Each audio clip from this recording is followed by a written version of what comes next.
নমস্কার। আজ আমরা একটা ব্যায়ামের দুটো কাজ নিয়ে আসবো। আমার একটা ব্যায়াম করব, আপনারা দুটো কাজ পাবেন। কি করবেন? কোমর এবং পেট দুটো একসাথে কাজ হয়ে যাবে। কী করে দেখে নেন এইভাবে। আর যদি কোমরে প্রবলেম থাকে সেটা বলে দেবো, তাহলে করবেন না। তো যদি কোমরে ব্যথা থাকে না, পেটে তাহলে করবেন, কোনো অসুবিধা নেই। প্রথমে দাঁড়িয়ে পড়বেন আমার মতন।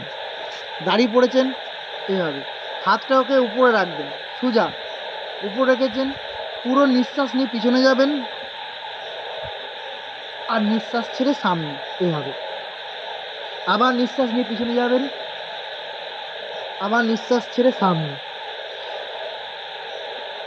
এটা যদি কারো কোনো কোমরে ব্যথা থাকে তো এইভাবে সামনে আসবেন না। যদি কোমরে কোনো প্রবলেম থাকে তো এইভাবে সামনে আসবেন না। যদি ব্যথা না থাকে দুটো একসাথে করবেন, এতে আমার কোমরের ব্যথাও কমে যাবে, পেটের ব্যথা, পেটে যে ফ্যাট বেড়ে থাকে তার জন্য। তো একটা ব্যায়ামে দুটো কাজ হচ্ছে। তো বাড়িতে প্র্যাকটিস করবেন, ভালো থাকবেন, সুস্থ থাকবেন আর সারা জীবন হাসি খুশিতে থাকবেন। ধন্যবাদ। আর যদি ভালো লাগে একটু শেয়ার করে দেবেন, ঠিক আছে? রাখছি আজকে তাহলে।